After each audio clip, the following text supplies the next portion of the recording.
Su nombre es Borbón, y vendió España al mejor postor. Hace pocos años la CIA desclasificó más de 12 millones de páginas de información, de las cuales unas 12.500 entradas corresponden a un tema: España. Los informes de estrategia y cables diplomáticos secretos reflejan la visión e influencia de la inteligencia norteamericana, estadounidense, sobre el devenir de la nación española en un momento clave de su historia, como fue la transición. Según los documentos, cuyos enlaces dejo abajo en la descripción de este vídeo para que los podáis consultar, Juan Carlos de Borbón, que después reinaría en España como Juan Carlos I, se convirtió en uno de los informantes más valiosos de los Estados Unidos, revelando información confidencial a su contacto en Madrid, el embajador estadounidense en España de entonces, Wells Stabler. Además de información confidencial, Juan Carlos de Borbón había regalado a los Estados Unidos mucho más, cosas que no eran suyas, sino de todos los españoles, y todo con la finalidad de que él se convirtiese en rey. Es decir, Juan Carlos de Borbón regaló a Estados Unidos información y algo más a cambio de su apoyo en la corona de España. ¿Quieres saber más? Pues sigue mirando este vídeo. ¡Comencemos!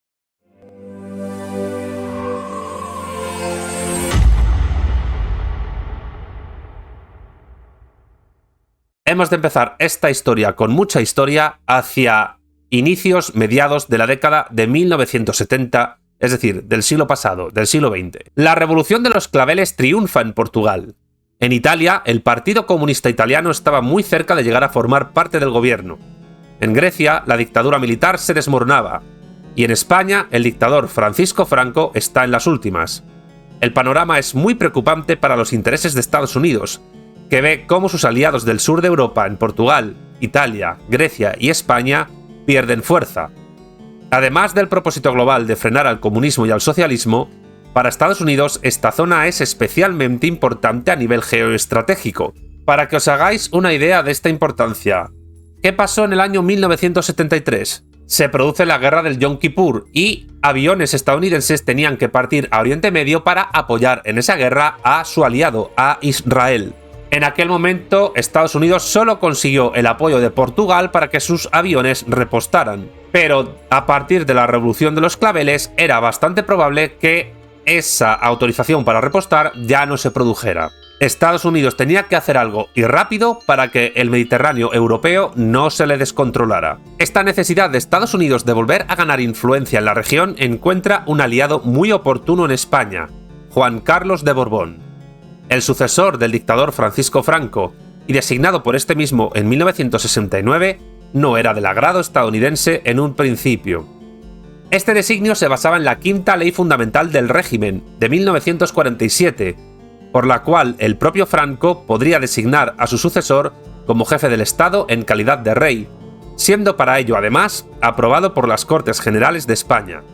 Por ello, desde 1947, de jure, España volvía a ser una monarquía sucesoria, cosa que no ocurría desde 1931. Esta cuestión jurídico-formal es importante para nuestra narrativa, pero sigamos. La CIA veía poco capacitado al entonces príncipe de España y sucesor de Franco en la jefatura del Estado para liderar una transición democrática en la nación.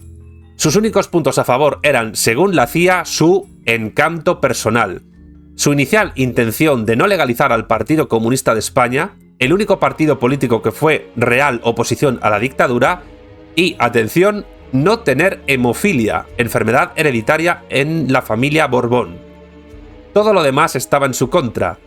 Había poco entusiasmo en Estados Unidos con Juan Carlos y la monarquía en España, pero sí había una cierta disposición a apoyarle al no haber una alternativa mejor, siempre y cuando lograra preservar la ley y el orden mientras desarrollaba una apertura política democrática, lo que le ayudaría a ganar apoyo internacional. El reto geopolítico de Estados Unidos con Juan Carlos de Borbón entonces era enorme, pero para Estados Unidos entonces los méritos de Juan Carlos no eran suficientes y tenían una total desconfianza hacia él porque no creían que lograra el objetivo que ellos se habían propuesto con España. Todo esto que digo se plasmó en un informe secreto de la CIA de entonces, pero hubo más informes. ¿Queréis saber cuáles? Seguid viendo el vídeo porque lo más interesante está por comenzar. Sin embargo, poco tiempo después de este informe inicial de la CIA de 1973, la figura del Borbón como aliado internacional fue ganando peso en los subsiguientes informes de inteligencia, hasta el punto de referirse a Juan Carlos como motor del cambio político que Estados Unidos necesitaba que hubiese en España. ¿Qué sucedió para que se diese este cambio de parecer en Estados Unidos con respecto a Juan Carlos de Borbón? Pues, aunque el cambio pareciese una locura, dicho cambio consistía en una única cosa, en un único fenómeno. Juan Carlos de Borbón, de facto, se había convertido en espía de los Estados Unidos de América. ¿Pero cómo? Sigamos con el vídeo. Estados Unidos tenía y sigue teniendo como premisa geopolítica que ningún estado tenga territorio a ambas orillas de un estrecho o de cualquier tipo de paso de importancia geoestratégica. Las razones son más que evidentes. Si España tenía territorios en Ceuta, Melilla, Canarias y el Sáhara, podría, en un momento de escalada militar, imponerse a Marruecos o aliarse con él y cerrar el paso del Mediterráneo o cercar a Gibraltar, lo que podía suponer un problema para el eje angloamericano. Por eso, cuanto más repartido esté el estrecho de Gibraltar en cuanto a estados se refiere, mejor para la hegemonía de Estados Unidos en la zona. El África Occidental española comprendía 4 territorios diferentes y distintos.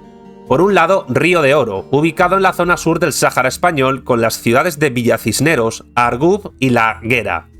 Por otro lado, la Sagia El Hamra, con las ciudades de El Ayun y Esmara, situado al norte del Sáhara español.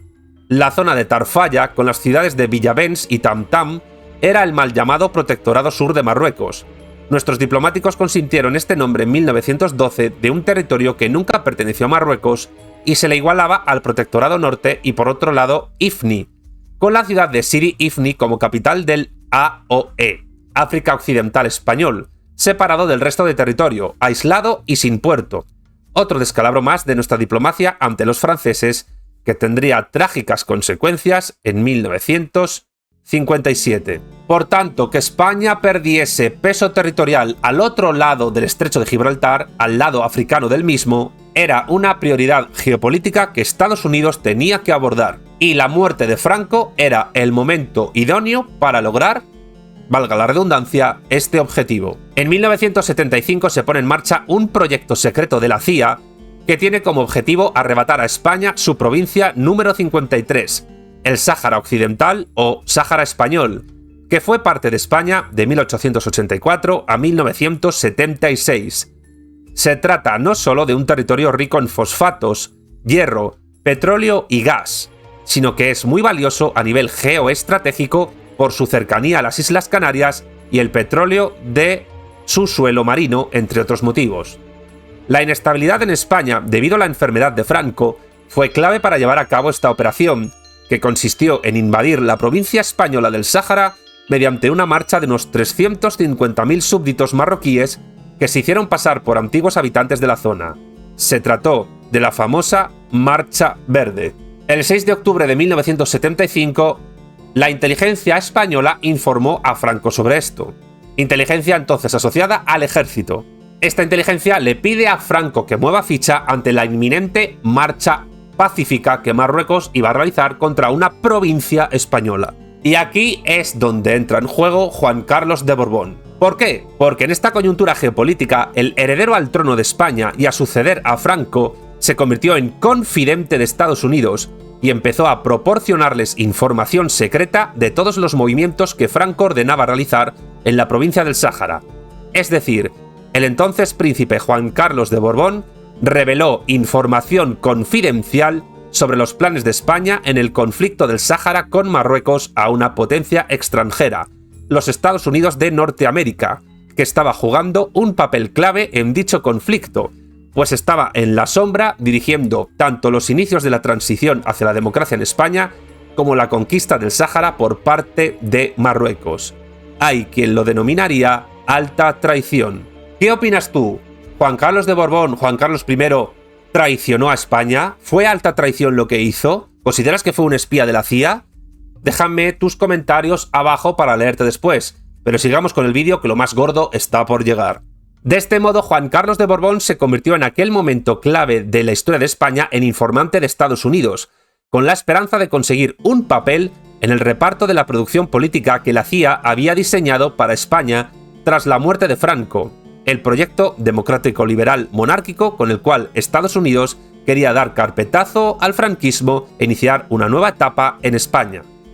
Lo consiguió, y probablemente la historia de España sería muy diferente de no haber llegado Juan Carlos al trono de la nación, sacrificando todo lo que regaló a cambio sin ser suyo.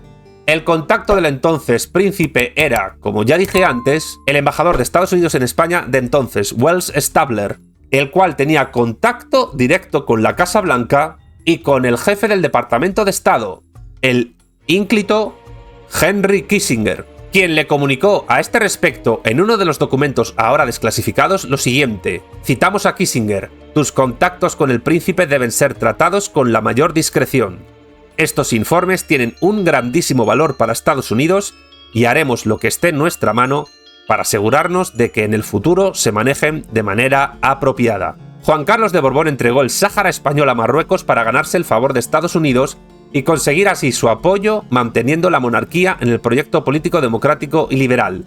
El Sáhara fue el cordero sacrificado en el ascenso del Borbón al trono de España, a cambio de traicionar a Franco y entregar información secreta a la CIA. Por tanto, con el apoyo del Borbón, conseguía que España, al perder el Sáhara, perdiera presencia y peso geopolítico en el noroeste de África y se alejara cada vez más del lado africano del estrecho de Gibraltar. Y así, de esa manera, Gibraltar evitaba un doble ataque hipotético que podía realizar España contra esta colonia, tanto por parte europea ibérica como por parte africana norteafricana.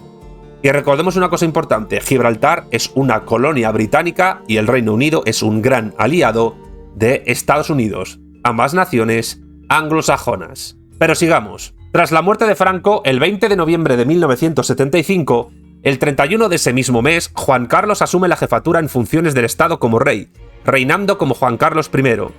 Uno de los temas más urgentes que debía tratar el nuevo rey español era respecto a la decisión del rey de entonces en Marruecos, Hassan II, de seguir con su ofensiva de reclamar una provincia española, el Sáhara Occidental. El mismo día de la toma de posesión de su nuevo cargo, el 22 de noviembre de 1975, 2 días después de haber muerto Franco, el ya rey Juan Carlos I presidió su primer Consejo de Ministros, y allí mostró su intención de ponerse al cargo del asunto del Sáhara.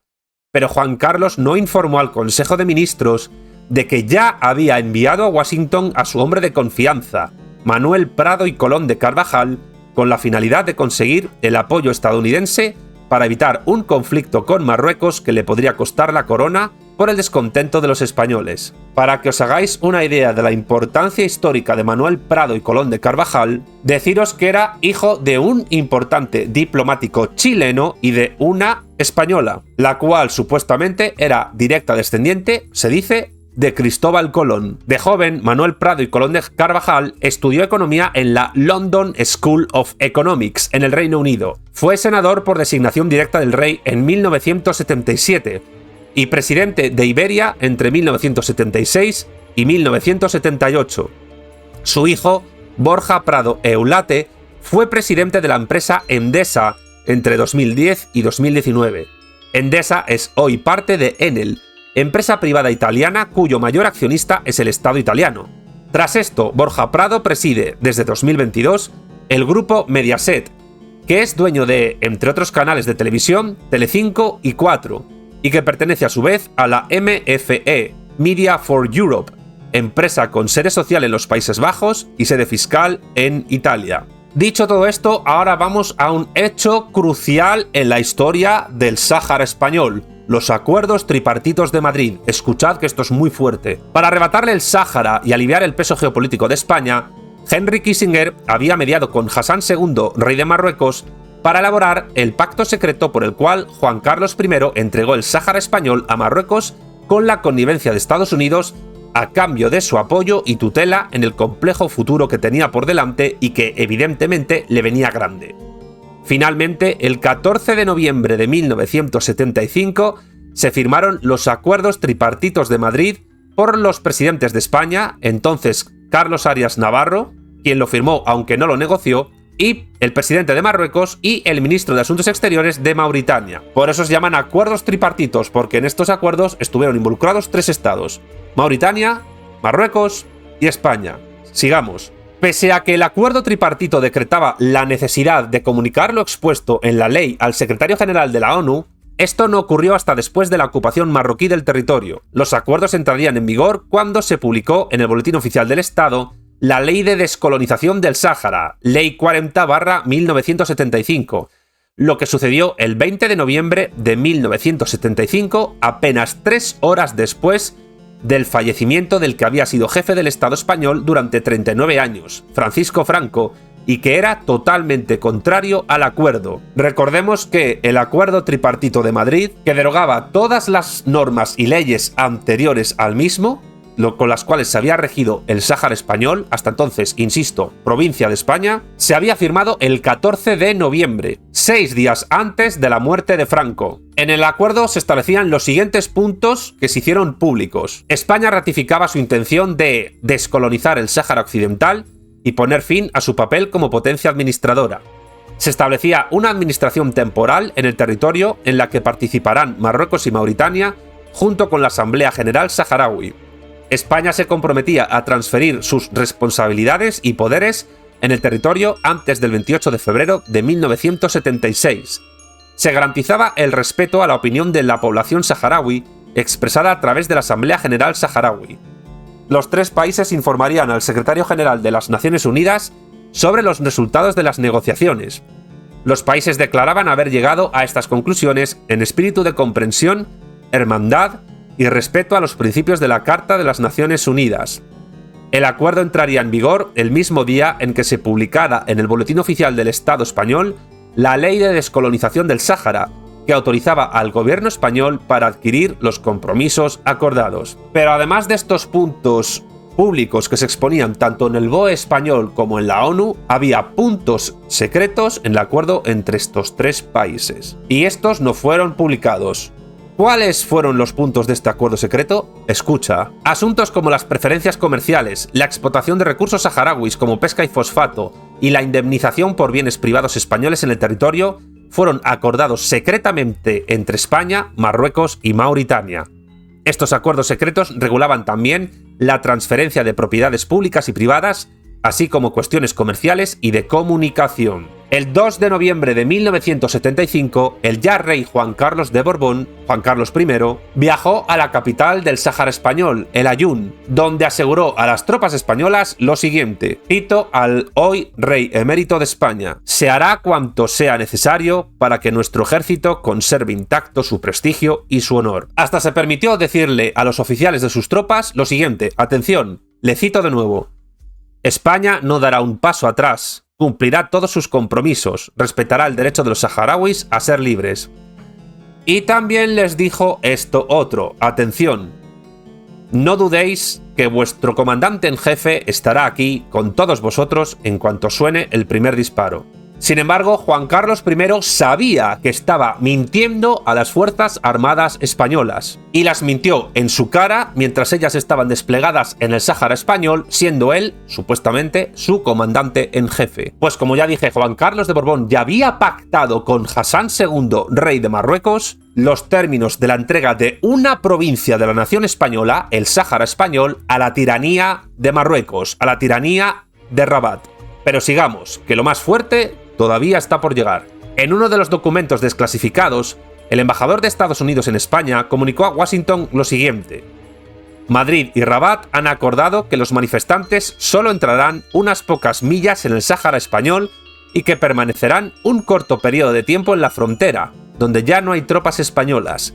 El príncipe Juan Carlos ha añadido que una delegación representativa de unos 50 marroquíes tendrán permitido entrar en la capital territorial de El Aaiún». En otro documento desclasificado de la CIA, también se puede apreciar el temor de la inteligencia norteamericana a que se descontrolara la situación del Sáhara. Citemos dicho documento: «La zona en la que no está prevista que caminen los manifestantes está claramente marcada como campos de minas». Juan Carlos dijo que las fuerzas españolas usarán cualquier medio a su disposición para evitar que los marroquíes crucen esta línea. Una vez que los manifestantes crucen la frontera, la situación puede descontrolarse fácilmente. También en este informe se habla de los posibles movimientos que podría realizar el Frente Polisario respecto de la Marcha Verde. Cito: algunos de sus miembros están en el área que ya han abandonado las tropas españolas. Casi con total seguridad intentarán atacar a los manifestantes. Finalmente, el 6 de noviembre de 1975, los marroquíes invaden España, invaden el Sáhara español, es decir, territorio nacional español. Todo estaba preparado de antemano. Los campos de minas y los legionarios se retiraron de la frontera. La ONU, atónita ante los acontecimientos, urgió a Hassan II a retirarse y a respetar la legalidad internacional. El Consejo de Seguridad se pronunció aprobando la resolución 380, en la que, y citamos, deplora la realización de la marcha e insta a Marruecos a que retire inmediatamente del territorio del Sáhara Occidental a todos los participantes en la marcha, así como volver a hacer un llamamiento al diálogo. Sin embargo, todo estaba pactado ya de antemano. Recordemos que junto a la Unión Soviética entonces y junto al Reino Unido, Francia y la República Popular China, Estados Unidos pertenecía al Consejo de Seguridad de las Naciones Unidas. Y sigue perteneciendo. El único cambio que ha habido en ese Consejo de Seguridad es que la Unión Soviética no existe y su lugar lo ocupa la Federación de Rusia. Todo esto que estamos narrando en este vídeo ocurrió en plena Primera Guerra Fría. Estados Unidos y Francia anhelaban la anexión marroquí de territorio español, del Sáhara, puesto que tanto el Frente Polisario como Argelia eran cercanos a la Unión Soviética, mientras que Marruecos era y es aliado de Estados Unidos. El rey Hassan II, que entonces transitaba por una situación complicada dentro de Marruecos, marcó con ello un tanto por la escuadra a España, a Argelia y a la Unión Soviética. España, en cambio, perdió un territorio clave para la nación y para su geoestrategia. Los españoles saharauis y sus descendientes fueron y siguen siendo las víctimas colaterales de este pacto, o, mejor dicho, traición. Y su sufrimiento y desamparo se ha alargado hasta nuestros días, pues perdieron su nacionalidad.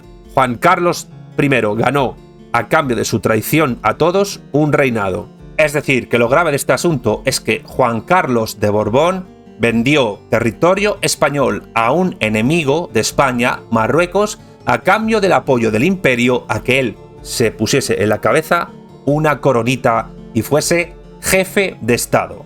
Sin aquello, quizás Juan Carlos no hubiera sido rey. El pecado que Juan Carlos de Borbón cometió contra los españoles que vivían en el Sáhara sigue siendo fuente de sufrimiento para quienes un día fueron ciudadanos suyos de pleno derecho y para sus descendientes. Los movimientos ocultos, las mentiras y la deslealtad del rey emérito con el tema del Sáhara español podrían ser considerados, sin duda, alta traición. Aunque insisto, quiero saber si para vosotros es así. Dejad vuestros comentarios abajo y os leo. Pero sin embargo, todo esto que he contado todavía es un juego de niños comparado con lo que sucedió semanas antes. ¿El qué? Atentos, porque lo más espectacular de este vídeo está a punto de comenzar. Sigamos. El 16 de octubre, Franco sufrió una crisis cardíaca que le dejó al borde de la muerte, la cual se produciría, como se sabe, 4 días después. La embajada de Estados Unidos en Madrid incluso lo llegó a dar por muerto. En esos días, Juan Carlos se convirtió en el mejor informador de Estados Unidos, no solo de todo lo que estaba sucediendo en el Sáhara, sino también de todo lo que ocurría en Madrid respecto de Franco, e incluso pidió ayuda al embajador estadounidense Wells Stabler para que intercediera por él ante el presidente de España entonces, Carlos Arias Navarro, con la finalidad de convencerlo de que Franco le traspasara sus poderes antes de morir. Atención, según los cables que reveló en su día Wikileaks, y que dejo abajo en la descripción del vídeo, todo esto está documentado abajo, hablamos de decenas de miles de menciones de España en millones de papeles desclasificados. Juan Carlos de Borbón trató de que el embajador estadounidense en España entonces, Wells Stabler, hablara con Kissinger para que le convencieran a Carlos Arias Navarro de que Franco tenía que cederle la jefatura del Estado a Juan Carlos de Borbón antes de que Franco muriese. Las ansias de poder de Juan Carlos no tenían límites y por ello trató de apurar lo máximo que pudo el ser nuevo jefe de Estado, de ser rey absoluto de España. Rey absoluto entre comillas, porque parte del territorio de España, el Sáhara español, que fue parte de la nación española, él lo entregó a cambio de la corona a Marruecos para así ganarse el favor de Washington. Esto es muy fuerte. E insisto, todo esto está documentado en los cables que dejo abajo en la descripción, en los enlaces para que los leáis. Sigamos. Kissinger se negó en rotundo a que esto sucediera por miedo a que relacionaran directamente a Estados Unidos con una conspiración palaciega en la jefatura del Estado en España. Henry Kissinger ordenó esto al entonces príncipe heredero Juan Carlos de Borbón. Y citamos a Kissinger: no estás autorizado a mediar con Arias en este momento. Así que Juan Carlos tuvo que esperar un tiempo todavía para ver colmadas sus ansias de poder. A este respecto, vamos a poner en contexto histórico todo lo que estamos hablando. Para ello, es bueno que recordemos algunos vídeos de mi canal. En primer lugar, la serie de 3 vídeos que dedicamos a cómo se desindustrializó España a partir de la transición y sobre todo con el gobierno del PSOE.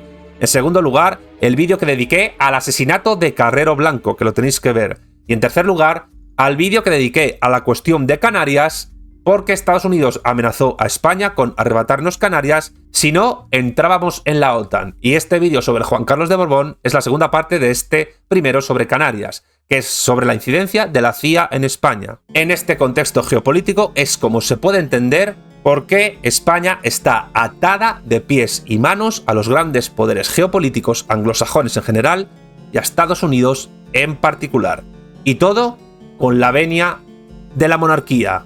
Por lo menos de la monarquía anterior, la de Juan Carlos de Borbón. De esta no toca hablar hoy. Sigamos. Volviendo al tema de Carrero Blanco, hay que recordar que Luis Carrero Blanco, jefe de gobierno y uno de los máximos defensores del mantenimiento del territorio a toda costa, es decir, partidario de que el Sáhara español siga siendo parte de la nación española, será uno de los obstáculos para la descolonización, entre comillas, del Sáhara y para una independencia que se creía inminente. Esta negativa de Carrero Blanco se materializaría en el partido pro-español Partido de Unión Nacional Saharaui, fundado en 1974 como brazo político de la Yemaa, un año después de la muerte del jefe de gobierno del asesinato de Luis Carrero Blanco, y que permitió organizar un grupo político, el PUNS, el Partido de Unión Nacional Saharaui, que defendía una autonomía saharaui dentro del Estado español y fue el único partido político legal, además de la Falange Española tradicionalista y de las Juntas de Ofensiva Nacional Sindicalista, durante el régimen franquista en España.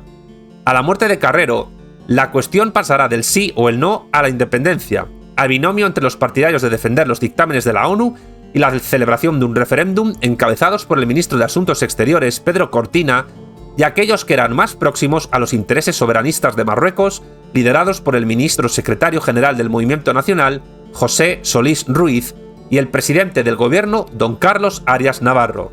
Internacionalmente, las reclamas marroquíes anexionistas fueron avaladas por Estados Unidos. Durante los meses siguientes, los contactos de Juan Carlos I, Juan Carlos de Borbón, con el embajador estadounidense entonces en España, Wells Stabler, fueron constantes y abundantes. Pero no se limitaban a hablar por teléfono. Atención, ¿qué tipo de contactos tenían ambos? Escuchad. Además de las conversaciones telefónicas que están documentadas en los archivos desclasificados que aparecen abajo en la descripción del vídeo, cualquier ocasión era buena para verse en persona. En la base militar de Torrejón, en un encuentro con estudiantes del National War College o en Palma de Mallorca de vacaciones.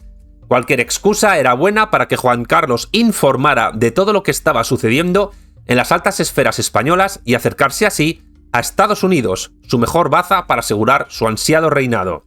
La información confidencial que les brindó convenció a Estados Unidos de que Juan Carlos era el mejor candidato para sus intereses en España, y no eran pocos. Según el propio embajador Wells Stabler, la desaparición de Franco allanó el camino para Juan Carlos, pero si este, por ejemplo, fuese desplazado del poder o asesinado, la situación abriría las puertas a una lucha de poder donde los comunistas del PC y los extremistas de todos los colores jugarían un papel determinante en la evolución de la política española. El 4 de noviembre de 1975, el embajador Stabler envió a la Casa Blanca un informe general de la situación en España y de su incierto futuro tras la muerte del dictador, redactado en gran parte con la información obtenida a través de Juan Carlos I. Las respuestas sobre las líneas generales a seguir que Henry Kissinger le envió de vuelta a Madrid no tienen desperdicio. Citemos ahora a Henry Kissinger. Esto es tremendo. El interés de Estados Unidos reside en empujar a Juan Carlos a que dé un giro gradual, pero de manera decidida y no demasiado lenta, hacia la democratización. Debemos darle el apoyo que él claramente está pidiendo a Estados Unidos. No favoreceremos a ningún partido político en concreto, más allá de las decisiones democráticas, pero anticipamos que la transición estará en manos básicamente del bloque conservador. Veríamos la participación del Partido Comunista de España en un futuro gobierno español como algo muy negativo que dañaría irremediablemente los lazos con nosotros y con las instituciones de Europa Occidental.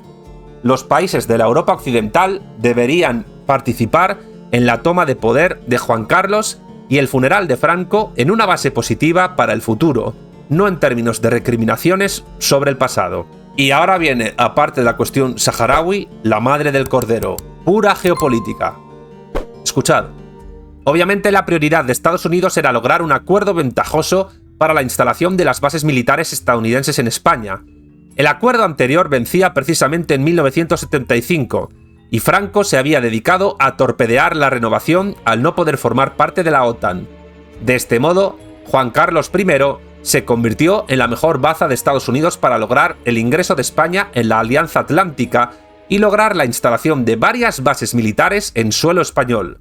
Y a su vez, Estados Unidos se convirtió en la mejor baza de Juan Carlos para llegar al poder como rey y asegurar su corona.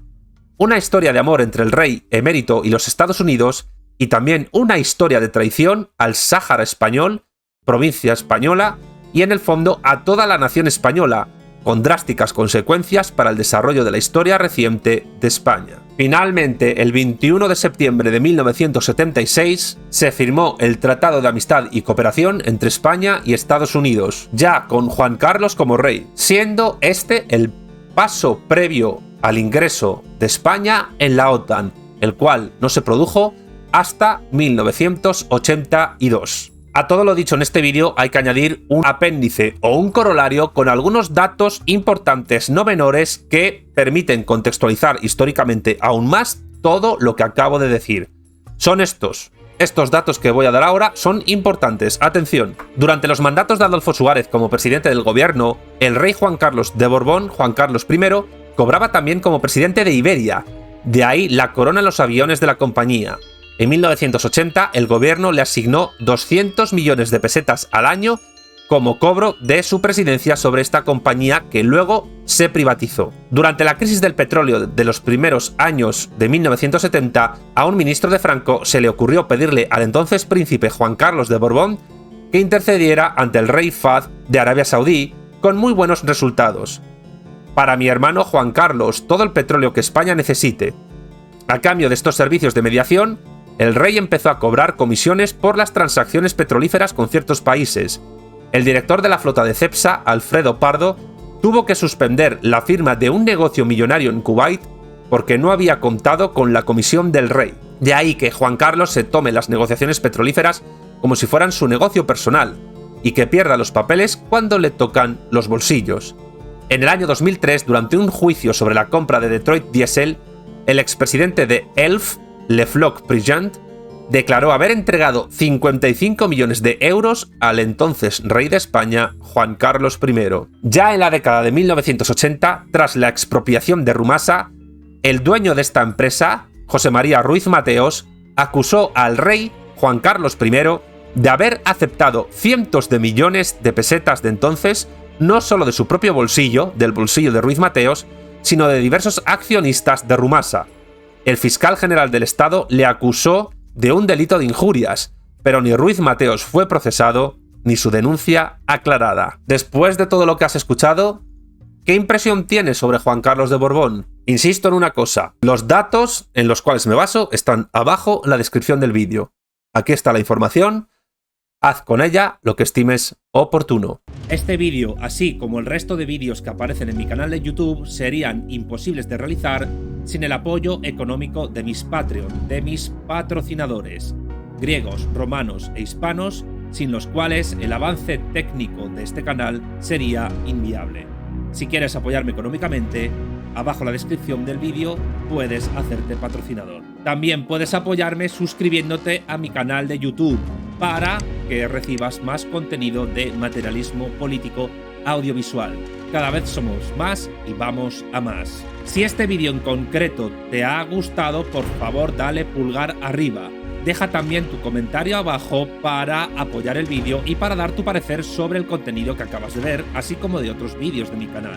Comparte este vídeo, así como otros de mi canal, con familiares, amigos y allegados para así dar a conocer mi trabajo. Puedes encontrarme también en redes sociales, en las cuales también hay mucho contenido de todo tipo. Estoy en Twitter, estoy en Instagram, estoy en Facebook, estoy en TikTok y estoy en Telegram. También tengo podcast, donde se vierte en formato de audio todo lo que aparece en este canal. Estoy tanto en iVoox como en Spotify. Y por supuesto, toda mi obra, todo mi contenido también lo puedes encontrar en mi página web www.armesilla.org. Sin más, me despido, un saludo a todos y hasta la próxima.